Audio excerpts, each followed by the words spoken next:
جادو اور سحر کو اتارنے کا بہترین عمل لے کر حاضر خدمت ہوں، وہ بھی اللہ تبارک و تعالیٰ کی لا ریب عیب کتاب میں سے چھوٹی سی آیات کریمہ سے۔ انشاءاللہ جتنا بھی پرانا سحر ہے، جادو ہے، جتنا بھی پرانا ہے، اللہ کریم کی فضل و کرم سے انشاءاللہ اس عمل کی برکت سے انشاءاللہ آپ سے اتر جائے گا، حصار بھی ہو جائے گا، انشاءاللہ آئندہ کے لیے یہ شکایت نہیں رہے گی۔ السلام علیکم ورحمۃ اللہ وبرکاتہ۔ امیات کی باتیں چینل میں آپ کو خوش آمدید کہتا ہوں۔ امید کرتا ہوں کہ تمام دوست سب آپ سب خیر و عافیت سے ہوں گے۔ اللہ تبارک و تعالیٰ سے دعائیں کہ رب العالمین آپ سب کو صحت، عافیت، تندرستی اور امن، سکون، راحت والی زندگی عطا فرمائے۔ مالک کائنات آپ کی زندگی میں بار ہی بار عطا فرمائے۔ ناظرین محترم، یہ عمل کی جانب بڑھتے ہیں۔ عمل کیا ہے جس عمل کو ہم کریں گے انشاءاللہ ہمارا ساحر بھی ٹوٹ جائے گا، جادو بھی ٹوٹ جائے گا، سحر بھی جاتا رہے گا، سب کچھ اتر جائے گا اللہ کریم کے فضل و کرم سے۔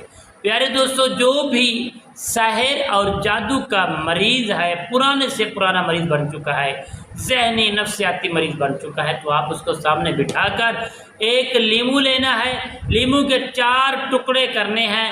4 ٹکڑے کرنے کے بعد آپ نے 3 مرتبہ درود پاک پڑھنا ہے، اور اس کے بعد یہ آیات کریمہ پڑھنی ہے۔ فلما القوا قال موسیٰ ما جئتم بہ السحر۔ آپ اس کو صرف اور صرف 41 مرتبہ اول آخر 3 مرتبہ درود پاک پڑھ کے اس لیمو کے جو 4 ٹکڑے ہیں ان کے اوپر آپ 4 مرتبہ پڑھ کر دم کریں گے۔ 1 لیمو صبح، 1 ٹکڑا دوپہر کو، 1 ٹکڑا شام کو، اس کے پورے بدن پر مس کریں گے۔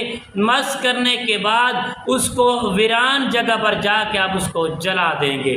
3 دن یہ عمل کریں 4 ٹکڑوں میں انشاءاللہ، صبح دوپہر شام 1 ٹکڑا، جو اس کے اوپر عمل کر کے اپنے جو اثرات ہیں، جو سحر والا شخص ہے، مریض ہے، اس کے اوپر مس کریں 1 ٹکڑا، اور انشاءاللہ اس کو جلاتے رہیں۔ 3 دن یہ عمل کریں اور اسی ہی آیات کریمہ کا پانی اس کو پلاتے رہیں۔ انشاءاللہ 100% اللہ کے حکم سے سحر اور جادو ٹوٹ جائے گا۔ السلام علیکم ورحمۃ اللہ وبرکاتہ۔